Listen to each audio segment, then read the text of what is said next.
Dear students, today we are going to read the second part of the lesson, the पंच परमेश्वर। और जो first part है उसमें हमने पढ़ा था कि कैसे दो बड़े पक्के दोस्त जुम्मन शेख अलगू चौधरी और एक दूसरे पे पूरा भरोसा करते थे, लेकिन जुम्मन शेख का मुकदमा पंचायत में आया उसकी बुआ के साथ। और हालांकि जुम्मन शेख उसमें गलत था, जुम्मन शेख की गलती थी, लेकिन उसे लग रहा था कि मेरा जो दोस्त है अलगू चौधरी पंच बना है तो ये मेरा साथ देगा। तो लेकिन अलगू चौधरी ने सही निर्णय लिया, उसने सच का साथ दिया और इससे जुम्मन शेख को काफ़ी धक्का लगा, उसके मन को। उसे लगा कि मेरे दोस्त ने मुझे धोखा दे दिया है, तो वो बहुत ज़्यादा परेशान हुआ इस बात से। सो हमने यहाँ तक पढ़ लिया था और यहाँ से हम स्टार्ट करने जा रहे हैं इस पैराग्राफ से। So let's begin.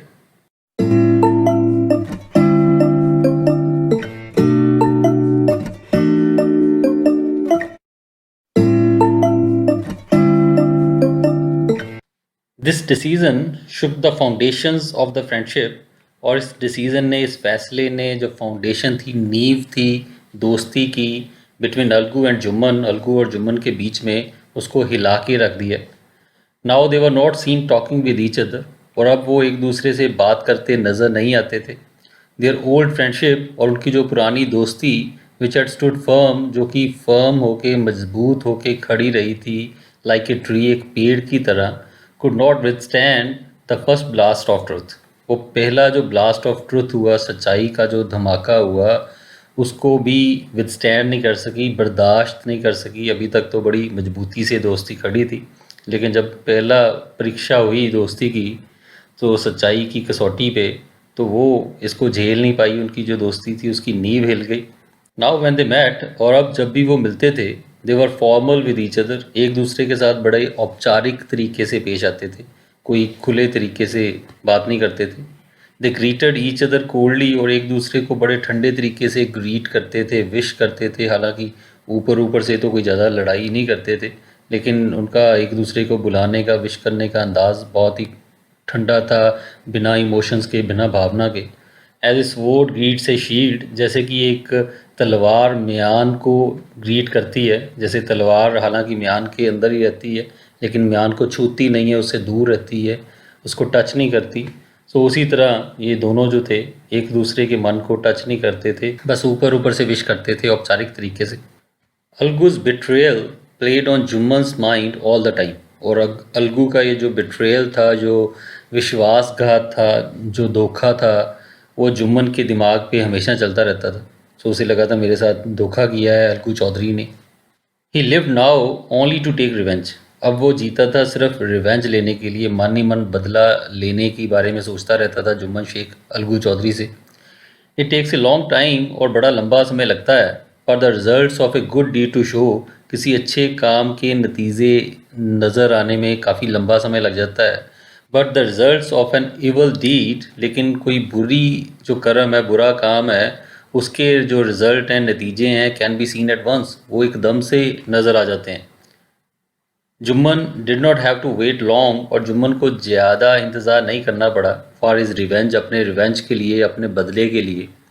The previous year, पिछले साल, Algu Chaudhary had bought a pair of beautiful long horn oxen from Batesar. Algu Chaudhary ने एक बहुत खूबसूरत लंबे सींगों वाला बैलों का जोड़ा खरीदा था बतेसर से, शहर से।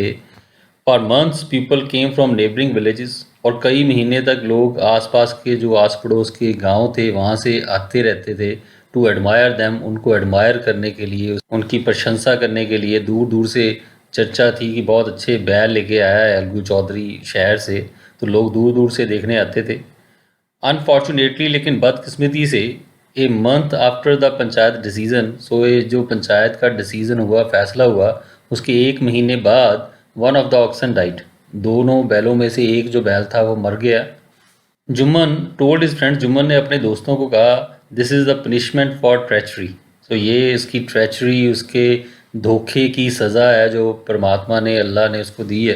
Human beings can act in what ever way they like. उसने कहा कि इंसान चाहे जिस तरह भी काम करे, but God sees the good and bad, लेकिन गॉड जो है, परमात्मा है, वो अच्छा और बुरा देख सकता है बिहाइंड वंस डीड्स। किसी भी व्यक्ति के कर्मों के पीछे, कामों के पीछे क्या अच्छाई है या बुराई है, उसने कहा कि ऊपर वाले को, अल्लाह को, परमात्मा को नज़र आई जाती है। सो उसने यही कहा जब उसका बैल मर गया अलगू चौधरी का, तो जुम्मन शेख ने कहा देखा मेरे साथ इसने बुरा किया था और इसके बुरे कर्मों की ये जो सज़ा है जो इसको मिली है। अलगू सस्पेक्टेड, अलगू को शक था that Jumman had poison the ox, कि जुम्मन ने ही जहर खिलाया है उसकी ऑक्स को। उसे लगा कि मैंने इसके खिलाफ निर्णय दिया था तो शायद इसी ने जानबूझ के मेरे बैल को जहर खिलाया है। His wife also blamed Jumman, और उसकी जो पत्नी थी अलगू चौधरी की, उसने भी जुम्मन पे इल्ज़ाम लगाया फॉर द मिसहैप, इस मिसहैप के लिए, इस बुरी घटना के लिए। वन डे, एक दिन, शी एंड जुम्मन वाइफ, वो और जुम्मन की जो पत्नी है, हैड ए वायलेंट आर्गूमेंट, उन दोनों में बड़ा हिंसक बहस हो गई, बड़ा झगड़ा हो गया अबाउट इट, इस मामले को लेके। ऑल सॉर्ट्स ऑफ हेटफुल, और हर तरह के हेटफुल, नफ़रत भरे, रूड, रूखे एंड सरकास्टिक वर्ड्स, और एक दूसरे का उपहास उड़ाने वाले, एक दूसरे को चोट पहुंचाने वाले शब्द जो थे और एक्सचेंज, उनका आदान प्रदान हुआ। सो दोनों ने एक दूसरे को बुरे शब्द बोले, गालियां दी। Somehow Jumman managed to quieten the warring sides, और किसी तरह जुम्मन ने ये जो वारिंग साइड्स थी, झगड़ा करने वाले दोनों पक्ष थे, दोनों औरतें, उनको क्वाइटन, उनको चुप करने में वो मैनेज किया उसने, किसी तरह से दोनों को चुप कराया, शांत कराया। ही स्कोल्डेड हिज वाइफ, उसने अपनी पत्नी को डांटा, एंड परsuaded हर, और उसको मनाया टू कम अवे, कि वो साथ उसके आ जाए फ्रॉम द बैटल फील्ड से, युद्ध के मैदान से बाहर आ जाए। ऑन द अदर साइड, दूसरी तरफ, Algu also quieted his wife, Algu ने भी अपनी पत्नी को चुप करवाया विद ए फर्म स्टैंड, एक फर्म स्टैंड के साथ, सख्ती भरे तरीके से। One ox is of no use to a farmer, एक जो ऑक्स है वो कोई फ़ायदे का नहीं है, उसका कोई काम नहीं है फार्मर को, उसका कोई लाभ नहीं है किसान को। Alagu search for a matching ox, Alagu ने उसके साथ का मिलता जुलता ऑक्स ढूंढने की, बैल ढूंढने की कोशिश की, but could not find one, लेकिन उसे मिला नहीं उसके जैसा। सो दोनों बैल बराबर के होने चाहिए तभी बात बनती है, तो उसके बराबर का, उसी तरह का बैल ढूंढने की कोशिश की जो एक बचा था। He finally decided to sell the animal, और आखिरकार उसने जानवर को बेचने का फ़ैसला कर लिया जब उसे दूसरा ऑक्स उस तरह का नहीं मिला। तो द ट्रेडर, और जो ट्रेडर था, जो व्यापारी था, समझू साहू जिसका नाम था, इन द विलेज, गांव के अंदर, ड्रॉव एन ऑक्स कार्ट, वो एक ऑक्स कार्ट चलाता था, बैलगाड़ी चलाता था। He use to take gur and ghee to the market, वो गुड़ और घी लेके जाता था मार्केट में, बाज़ार में, and return with salt and oil, और वहाँ से साल्ट और ऑयल लेके, नमक और तेल लेके वहाँ से वापस आता था। Which he sold to the villagers, जो कि वो गांव वालों को बेचता था। ही थॉट, उसने सोचा, if he could lay his hands on the ox, यदि उसे ये बैल मिल जाए, he could make 3 trips to the market daily, तो वो 3 चक्कर लगा सकता है मार्केट के, बाज़ार में दिन में 3 बार जा सकता है, इंस्टेड ऑफ 1, बजाय एक बार के। ही इंस्पेक्टेड द ऑक्स, उसने ऑक्स को इंस्पेक्ट किया, उस बैल को निरीक्षण किया। Took it on A trial run, उसको ट्रायल रन पे लेके गया एक बार चेक करने के लिए उसको, उसने कहा कि मैं चला के देखूंगा इसको।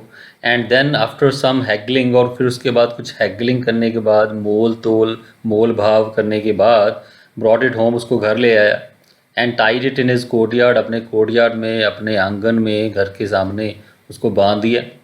ही प्रॉमिस्ड टू पे फॉर इट, और उसने वादा किया कि वो उसके पैसे देगा विद इन ए मंथ। सो 1 महीने के अंदर अंदर उसने कहा कि जो भी इसका दाम है, बैल खरीद लिया तो, लेकिन पैसे उसने कहा मैं 1 महीने के अंदर अंदर दे दूंगा। अलगू वॉज सो एंक्शियस, और अलगू इतना एंक्शियस था, इतना बेचैन था, to get rid of the ox, ox से, उस बैल से पीछा छुड़ाने के लिए, that he did not mind, कि उसने परवाह नहीं की, उसे फ़र्क नहीं पड़ा, if the money came in later, कि यदि पैसे बाद में भी आ जाएं, वो कहता कोई बात नहीं, वो चाहता था जल्दी से जल्दी बैल बेचना, तो उसने कहा चाहे बाद में दे देना पैसे। विद ए न्यू ऑक्स, और नए बैल के साथ, Samjhu started making 3 even 4 trips in a day. So Samjhu ने 3 और 3 छोड़ के कई बार तो 4 चक्कर लगाने शुरू कर दिए पूरे दिन में। शहर वो जाता था 3 या 4 बार बैल को लेके। He was careless with the food and water for the animal, और वो केयरलेस था, लापरवाह था खाने और पानी को लेके, जानवर के प्रति। उसको टाइम पे खाना नहीं देता था, चारा नहीं देता था, पानी नहीं देता था। Not did he give it proper rest, ना ही उसको सही ढंग से रेस्ट देता था, उसको आराम भी करने नहीं देता था बैल को। एट द मार्केट प्लेस, और मार्केट प्लेस में, बाज़ार में, he would throw some dry straw before it, उसके सामने थोड़ा सा सूखा जो घास है, चारा है, वो फेंक देता था।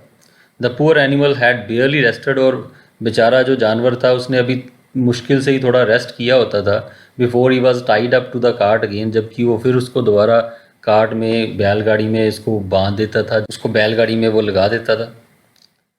एट अलगूज हाउस, और अलगू के घर पे, the ox had been looked after well, जो ऑक्स था, जो बैल था, उसकी काफ़ी अच्छी तरह से देखभाल होती थी। With fresh water to drink, वहाँ पे उसे ताज़ा पानी मिलता था पीने के लिए। अपार्ट फ्रॉम फॉडर, और फॉडर जो चारे के अलावा, इट वॉज गिवन ग्रेन, उसको ग्रेन भी दिया जाता था, दाने भी दिए जाते थे खाने के लिए। And even a touch of ghee, और यहाँ तक कि थोड़ा सा घी भी उसको दिया जाता था बैल को खाने के लिए। मॉर्निंग एंड इवनिंग, और सुबह और शाम, इट वॉज क्लीन्ड एंड मसाज्ड, और उसको सुबह और शाम 2 टाइम उसको क्लीन भी किया जाता था, नहलाया जाता था, साफ़ किया जाता था, और मसाज किया जाता था, मालिश की जाती थी उसकी। Its comfortable past had given way to a life of torture, और उसका जो कंफर्टेबल पास था, जो आरामदायक पुरानी उसकी ज़िंदगी थी, तो उसकी जगह पे अब लाइफ ऑफ टॉर्चर, टॉर्चर बड़ी ज़िंदगी, अत्याचार बड़ी ज़िंदगी अब उसको मिल गई थी। सो पहले तो बड़ा उसका अच्छा ख्याल रखा जाता था, लेकिन अब उस पर अत्याचार हो रहे थे। It became half its size, और उसका जो साइज़ है वो आधा रह गया। And its bone stuck out, और उसकी हड्डियाँ जो है वो निकल गई। सो ऐसी हालत होगी। उसमें बताया कैसे जब वो अलगू चौधरी के पास था, कितना ख्याल रखा जाता था, ताज़ा पानी मिलता था, अच्छा चारा मिलता था, इवन दाने मिलते थे, घी तक मिलता था उसको खाने को, सुबह शाम उसकी मालिश की जाती थी, नहलाया धुलाया जाता था। और अब यहाँ पे समझू साहू के पास उसका कोई ख्याल नहीं रखा जाता था, और सिर्फ सूखा घास थोड़ा सा खिलाया जाता था, और इसके अलावा बहुत ज़्यादा उस पर काम लिया जाता था, उससे कोई ख्याल नहीं रखा जाता था। तो इसकी वजह से वो बहुत ज़्यादा कमज़ोर हो गया जो बैल था। वन डे, एक दिन, while making his fourth trip, so जब वो अपना चौथे ट्रिप पे था, अपना चौथा चक्कर लगा रहा था गांव से शहर और शहर से गांव, समझू ओवरलोडेड द कार्ट, समझू ने कार्ट को, बैलगाड़ी को ओवरलोड कर दिया, ज़रूरत से ज़्यादा भार डाल दिया, उस पर ज़्यादा सामान लाद दिया। The poor animal was tired, बेचारा जो जानवर था वो टायर्ड था, थका हुआ था। आफ्टर द लॉन्ग डे, लंबे दिन के बाद, सारा दिन काम करके थक गया था। It could barely lift its feet, वो मुश्किल से अपना पैर उठा पा रहा था। समझू बिगेन टू विप इट, समझू ने उसको विप करना, चाबुक मारना उसको शुरू कर दिया। And it began to run, और उसने दौड़ना शुरू किया। आफ्टर फ्यू यार्ड्स, और कुछ यार्ड्स, कुछ गज की दूरी के बाद, इट पॉज टू रेस्ट, वो थोड़ा रुका रेस्ट करने के लिए। बट समझू वाज इन ए हरी, लेकिन समझू को जल्दी थी। And he began to beat the animal mercilessly, और उसने जानवर को मर्सीलेसली, निर्दयता से, क्रूएल्टी से उसको मारना शुरू कर दिया। The poor ox again try to pull the cart, और बेचारा जो बैल था उसने फिर कोशिश की गाड़ी को खींचने की, बट इट स्ट्रेंथ फेल्ड, लेकिन उसकी ताकत जवाब दे गई। And it collapsed on the ground, और वो ज़मीन पे गिर गया। This time it was unable to get up, और इस बार वो उठ नहीं पाया। समझू हिट द डेड एनिमल, और समझू ने डेड एनिमल को, जब वो उठ नहीं पाया, मर गया वो जानवर, और समझू ने फिर जो ये जो डेड एनिमल था, मरा हुआ जानवर था, उसको हिट किया, उसको भी मारा अ फ्यू मोर टाइम्स, कुछ बार और। सो इतनी निर्दयता दिखाई कि जब मर गया तब भी उसको वो मारता रहा। कंप्लेनिंग, ये शिकायत करता रहा, if you had to die, यदि तुमने मरना ही था, why didn't you wait till you reached home, तो तुमने घर पहुंचने का इंतज़ार क्यों नहीं किया। Now who will pull the cart, अब ये बैलगाड़ी कौन खींचेगा। सो दिखाया कितना निर्दयी था, कितना क्रूअल था, उसको कोई दया ही नहीं थी जानवर पे। The cart had been loaded with several tins of ghee, और ये जो कार्ट थी, बैलगाड़ी थी, उस पर बहुत सारे घी के टीन के डिब्बे जो थे बड़े, वो लादे हुए थे। Some of which had been sold, उसमें से कुछ तो बेच दिए गए थे। And 250 rupees from the sales, और 250 रुपये मिले थे सेल से, घी की बिक्री से। वह tied in is waste band, वो उसने अपने वेस्ट बैंड में, अपने कमर बंद में, अपने कमर के साथ कपड़ों में उसने अपने पैसे लपेटे हुए थे। अपार्ट फ्रॉम दिस, और इसके अलावा, वर लोडेड बैग्स ऑफ साल्ट, उसमें जो साल्ट के, नमक की बोरियां लादी हुई थी, विच ही कुड नॉट लीव, जिसको कि वो छोड़ नहीं सकता था वहाँ पे। अनगार्डेड, सो बिना गार्ड किए, बिना सुरक्षा के, बिना निगरानी के।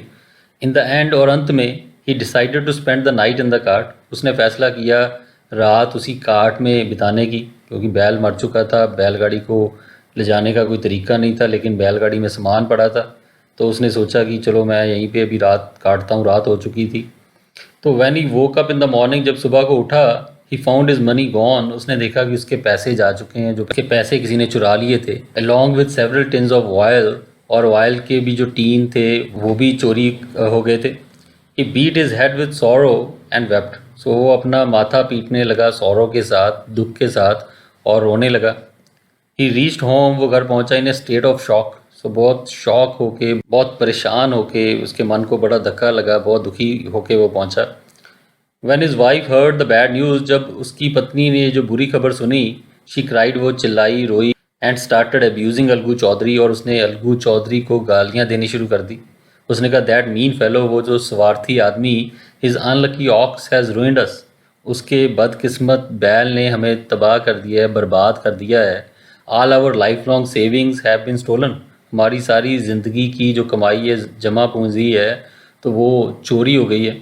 तो यहाँ पे हालांकि गलती उनकी खुद की थी, कैसे बुरे तरीके से ट्रीट किया बैल को जो अच्छा भला था, और अब जब बैल मर गया तो इल्ज़ाम वो अलगू चौधरी पे लगा रहे थे, मानी मन उसको गालियाँ दे रहे थे कि उसका जो बैल था यही अनलकी था, इसने हमें बर्बाद कर दिया।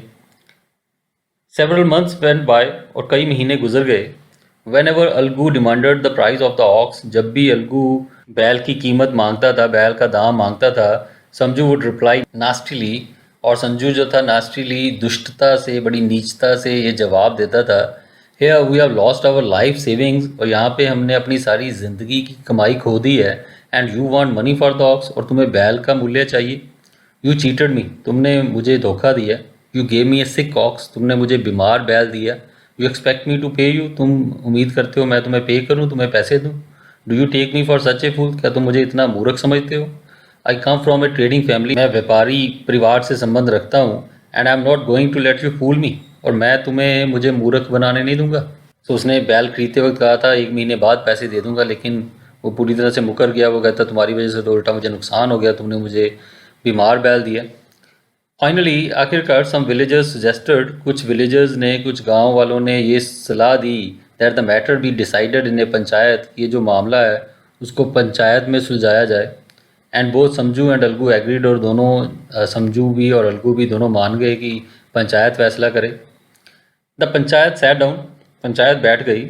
रमदान मिश्रा आस्ट, रमदान मिश्रा ने पूछा, now what is the delay, अब डिले क्या है, किस बात को लेके इंतज़ार किया जा रहा है, देरी की जा रही है।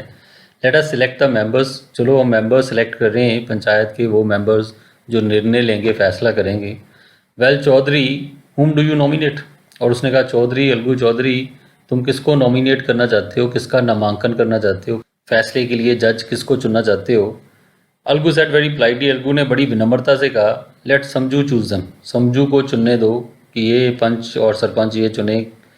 समझू स्टूड अप एंड सेड, समझू खड़ा हुआ और उसने कहा, आई प्रपोज जुम्मन शेख, सो मैं जुम्मन शेख का नाम प्रपोज करता हूँ, प्रस्तावित करता हूँ। उसने बड़ा चालाकी से काम लिया, तो उसने, वो जानता था कि जुम्मन शेख के साथ अलगू चौधरी का मन मुटाव चल रहा है, वो जुम्मन शेख जो है उसे बदला लेना चाहता है, तो जानबूझ के उसने जुम्मन शेख का नाम ले दिया। हियरिंग दिस, ये सुन के Algu's heart began to beat fast, Algu का दिल जोर जोर से धड़कने लगा। As if someone had slapped him, जैसे कि किसी ने उसके थप्पड़ लगा दिया हो। रमदान वाज अलगूज फ्रेंड, रमदान अलगू का दोस्त था। ही अंडरस्टूड, वो समझ गया इस बात को। ही सेड, उसने कहा, Chaudhary do you have any objections, उसने कहा अलगू चौधरी, क्या तुम्हें कोई ऑब्जेक्शन तो नहीं है, इस पे कोई आपत्ति तो नहीं है। रिजाइनरली, और रिज़ाइन जैसे करते हुए, जैसे हथियार डालते हुए, सब्र करते हुए, चौधरी आंसर, चौधरी ने जवाब दिया, नो आई हैव नन, उसने कहा नहीं, मुझे कोई ऑब्जेक्शन नहीं है जुम्मन शेख के हेड पंच बनने में। The knowledge of one's responsibility, so अपनी जिम्मेदारी का ज्ञान, helps to improve our relationship, हमारी मदद करता है अपनी रिलेशनशिप इम्प्रूव करने पे, विद अदर्स, दूसरों के साथ हमारा रिश्ता सुधारने में हमारी मदद करता है। Whenever we behave badly, जब भी हम बुरी तरह से बर्ताव करते हैं, दिस इनर रियलाइजेशन, ये जो अंदरूनी एहसास होता है, helps to bring us back to the right path, हमें सही रास्ते पे वापस आने में मदद करता है। सो हमारी जिम्मेदारी का एहसास हमें सही रास्ते पे लेके आता है, यदि गलत रास्ते पे भी हम जा रहे हो तो। As soon as Jumman Shaikh was appointed sarpanch, और जैसे ही जुम्मन शेख को सरपंच अपॉइंट किया गया, उसको हेड पंच चुना गया फैसला सुनाने के लिए, he felt a sense of responsibility, तो उसे एक जिम्मेदारी का एहसास हुआ फॉर इज़ हाई पोजीशन, अपनी ऊंची पोजीशन के प्रति। सो उसे लगा मैं हेड पंच बनाऊँ, सरपंच बनाऊँ, मेरी जिम्मेदारी है। ही थॉट, उसने सोचा, I am sitting on the highest throne of justice and धर्म।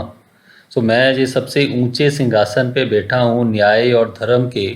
What ever comes from my lips, मेरे होठों में से जो भी निकलेगा, will be treated with the same respect, वो उसी रिस्पेक्ट से, उसी इज्जत के साथ उसको माना जाएगा as a words of God, जैसे कि गॉड के, अल्लाह के, परमात्मा के शब्द होते हैं। आई मस्ट नॉट स्ट्रे, और मुझे बिल्कुल भटकना नहीं चाहिए, इवन एन इंच, 1 इंच भी, थोड़ा सा भी भटकना नहीं चाहिए फ्रॉम द ट्रुथ, सच्चाई से। और उसके मन में ये एहसास हो गया, जैसे ही उसको हेड पंच चुना गया तो उसने मन में ये निर्णय लिया, मैं न्याय के सिंहासन पे बैठा हूँ, मेरे मुंह से जो निकले शब्द भगवान के, अल्लाह के मुंह से निकले शब्दों की तरह है, तो मुझे सच्चाई से भटकना नहीं चाहिए। एकदम से उसके मन में ये विचार आ गया। The panches began to question both the factions, और पंचेज ने दोनों पक्षों से सवाल करने शुरू किए। समझू साहू और अलगू चौधरी दोनों के पक्ष सुने फॉर ए लॉन्ग टाइम, काफ़ी लंबे समय तक। Both sides and their supporters, जो दोनों साइड्स थी, दोनों पक्ष जो थे और उनके जो सपोर्टर्स भी थे, उनके जो हक में बोलने वाले लोग थे, आर्ग्यूड बैक एंड फोर्थ, वो एक दूसरे से आर्ग्यू करते रहे, बहस करते रहे आगे पीछे। दे ऑल एग्रीड, वो सब ये बात माने दैट समझू should make payment for the ox, और ये बात सब मान गए। ये निर्णय हुआ कि समझू को ऑक्स की पेमेंट करनी चाहिए, उसका जो दाम है वो चुकाना चाहिए बैल का। But two of the man favoured the idea, लेकिन दो आदमियों ने ये भी आइडिया को फेवर किया, ये भी विचार के पक्ष में बोले दैट समझू शुड आल्सो बी कॉम्पनसेटेड, कि समझू को भी कुछ कॉम्पनसेशन मिलनी चाहिए, मुआवजा मिलना चाहिए for the loss of the animal, जो उसका नुकसान हुआ है, जानवर उसका मर गया है, तो उसके बदले में उसे भी कुछ मुआवजा मिलना चाहिए। अदर्स इंसिस्टेड, बाकियों ने ये बात पे जोर दिया कि समझू शुड बी पनिश्ड, कि समझू को तो सज़ा मिलनी चाहिए, टू सेट एन एग्जाम्पल, ताकि एक एग्जाम्पल सेट हो सके, उदाहरण बनाई जा सके टू अदर विलेजर्स, दूसरे गांव वालों के सामने ये एक एग्जाम्पल सेट हो, उदाहरण पेश हो। Not to treat their animals with such cruelty, कि अपने जानवरों को इतनी क्रूअल्टी से, इतनी बेरहमी से, निर्दयता से वो ट्रीट ना करें। फाइनली आखिरकार Jumman announce the decision, Jumman ने डिसीजन अनाउंस कर दिया, उसने फैसला सुना दिया। सो जुम्मन शेख, जो कि इसका हेड जज था, हेड पंच था, सो सारे पक्षों को सुन के, सारी बातें सुन के उसने आखिरकार अपना फैसला सुनाया। वो बोला, अलगू चौधरी एंड समझू Sahu, the members have considered your case very thoroughly. उस उन दोनों को संबोधित करते हुए वो बोला कि मेंबर्स ने तुम्हारे केस को बहुत थॉरोली, कम्प्लीटली, पूरी तरह से बारीकी से इस पे विचार किया है। इट इज़ ओनली प्रॉपर, और ये प्रॉपर है, यही सही है, दैट समझू should pay the full amount for the ox, कि समझू पूरे पैसे दे, पूरा दाम चुकाए उस बैल का। When he bought the ox, जब उसने बैल खरीदा था, it was in good health, तब उसकी जो सेहत थी बड़ी अच्छी थी। If he had paid cash down at the time, यदि उसी समय वो नकद पैसे दे देता, the present situation would not have arisen, तो ये जो अभी के जो हालात बने हैं, तो ये हालात पैदा ही ना होते। वैसे तो उसने कहा जब कोई चीज़ खरीदते हैं नकद ही खरीदनी बनती थी, तो उसी समय नकद पैसे दे देने थे, तो आज ये नौबत ही नहीं आनी थी, ये झगड़ा ही नहीं होना था। द ऑक्स डाइड, जो ऑक्स था वो मरा, बैल इसलिए मरा बिकॉज, क्योंकि it was made to work very hard, क्योंकि उससे बहुत कड़ी मेहनत करवाई गई, कठिन काम करवाया गया। And it was not fed और लुकड आफ्टर प्रॉपरली, और उसको अच्छे तरीके से फीड नहीं किया गया, खाना नहीं खिलाया गया, चारा नहीं दिया गया, और उसकी देखभाल भी अच्छे ढंग से नहीं की गई, इसी वजह से वो मरा है। रमदान मिश्रा स्पोक, और रमदान मिश्रा बोला, Samjhu has deliberately killed the animal, Samjhu ने जानबूझ के जानवर को मारा है, and he should be punished for it, और उसको इसकी सज़ा मिलनी चाहिए। जुम्मन ने कहा, that is a different matter, so ये तो एक अलग मामला है, we have nothing to do with that, उससे हमारा कोई लेना देना नहीं है, ये तो अलग बात है, केस जो चल रहा है इस बात का नहीं चल रहा। झगड़ू साहू प्लीडेड, झगड़ू साहू ने विनती की, समझू should not be treated so harshly, कि समझू साहू के साथ इतनी कठोरता से व्यवहार नहीं करना चाहिए। सो उसका सपोर्टर, उसका भी साथ देने वाला झगड़ू साहू था, उसने कहा नहीं, समझू पे भी दया करनी चाहिए। जुम्मन ने कहा, that is up to Algu Chaudhary, उसने कहा ये तो अलगू चौधरी के हाथ में है। If he wants to give a concession, यदि ये कंसेशन देना चाहता है, यदि छूट कोई देना चाहता है, it will be because of his own goodness, तो ये इसकी अपनी अच्छाई होगी, इसका अपना बड़प्पन होगा, तो अदालत की ओर से, पंचायत की ओर से ऐसी कोई बात नहीं है। अलगू वॉज डिलाइटेड, अलगू बड़ा डिलाइटेड हुआ, बड़ा खुश हुआ। He stood up and shouted, वो खड़ा हुआ और वो चिल्लाया, गॉड ब्लेस द सरपंच, और उसने ज़ोर से ऊंची आवाज़ में बोला कि गॉड ब्लेस द सरपंच, कि भगवान सरपंच पे कृपा करें। सो उसकी तारीफ़ करते हुए उसने नारा लगाया। The entire crowd joined in, और पूरी जो क्राउड थी, पूरी जो भीड़ थी, सारे जो लोग थे वो भी उन्होंने भी ज्वाइन किया, वो भी साथ में बोले गॉड ब्लेस द सरपंच, वो भी उसके हक में, उसकी प्रशंसा में नारे लगाने लगे। एवरीवन प्रेज्ड द डिसीजन, सभी ने इस फैसले की प्रेज़ की, तारीफ़ की। This is not the work of man, ये इंसान का काम नहीं है। God lives in the heart of a panch, परमात्मा पंच के दिल में वास करता है। दिस वॉज हिज ब्लेसिंग, ये उसकी ब्लेसिंग थी, परमात्मा की ब्लेसिंग थी, परमात्मा की कृपा थी। बिफोर द पंच, पंच के सामने falsehood will be swept away, जो फॉल्सहुड है, जो झूठ है, वो ख़त्म हो जाएगा, झूठ नहीं टिकेगा। आफ्टर ए लिटिल वाइल, और कुछ देर बाद, जुम्मन केम टू अलगू, जुम्मन अलगू के पास आया एंड एम्ब्रेस्ड हिम, और उसको एम्ब्रेस किया, उसने गले लगाया। सैड ही, वो बोला, माई ब्रदर, मेरे भाई, ever since you became sarpanch, जब से तुम सरपंच बने थे, and decided the case against me, और मेरे खिलाफ जब तुमने केस का निर्णय दिया, I have been your deadly enemy, तो मैं तुम्हारा जानी दुश्मन बन गया। बट टुडे, लेकिन आज, आई लर्नड एज ए पंच, एक पंच के तौर पे मैंने ये सीखा, मुझे ये पता चला that I am neither anybody's friend, कि ना तो मैं किसी का दोस्त हूँ, नॉर एनीबॉडीज़ फो, और ना ही किसी का एनिमी हूँ, दुश्मन हूँ। तो उसने कहा, पंच बन के मुझे पता चला कि जो पंच है, किसी का दोस्त, किसी का दुश्मन नहीं होता जब वो निर्णय लेता है। ए पंच कैनॉट सी एनीथिंग, एक पंच को और कुछ नज़र नहीं आता एक्सेप्ट जस्टिस, जस्टिस के अलावा, न्याय के अलावा वो और कुछ नहीं देखता। टुडे आई एम कन्विंस्ड, और आज मुझे ये पक्का यकीन हो गया, that God speaks through a panch lips, कि जो गॉड है, परमात्मा है, वो एक पंच के होठों से ही बोलता है। सो उसके मन में, उसके होठों पे वो वास करता है परमात्मा। Algu began to cry, Algu रोने लगा। His tears washed away the misunderstandings, उसके आंसुओं ने जो मिसअंडरस्टैंडिंग्स थी, जो गलत फहमी थी, उसको धो दिया। That had accumulated in their heart, जो कि उनके दिल के अंदर एकमुलेट हो गई थी, उसके दिल के अंदर जगह ले ली थी जिस गलत फहमी ने, तो वो उसके रोने से, उसके आंसुओं से वो बह गई, वो ख़त्म हो गई, और दोनों फिर पहले की तरह एक अच्छे दोस्त बन गए, गहरे दोस्त बन गए, और सारी गलतफहमियाँ दूर हो गई। और इस तरह जुम्मन शेख को एहसास हो गया कि अलगू चौधरी ने जब फैसला सुनाया था तो उसने कुछ गलत नहीं किया था, वो तो परमात्मा का हुक्म ही जैसे मान रहा था। जब अलगू चौधरी सरपंच बना था तो उसने भी सच का साथ दिया था, और जब जुम्मन शेख खुद सरपंच बना तो उसको एहसास हो गया कि कैसा महसूस हुआ होगा अलगू चौधरी को अपना निर्णय देते वक्त। और इसी बात से जो गलत फहमी थी उनके दिलों में, वो दूर हो गई एक दूसरे के प्रति, और आंसुओं में बह गई। एक दूसरे को उन्होंने गले लगा लिया, और पहले की तरह दोनों गहरे दोस्त बन गए। तो बहुत ही सिंपल लेकिन बहुत ही मीनिंगफुल स्टोरी है। सो मुंशी प्रेमचंद, जो कि जाने जाते हैं ऐसी कहानियाँ लिखने के लिए, so it's a beautiful story carrying a beautiful message. I hope you would have enjoyed the story and you will carry this message through in your life. So goodbye for now. We'll be doing the question answers in the next video. So see you then. Thank you. God bless you.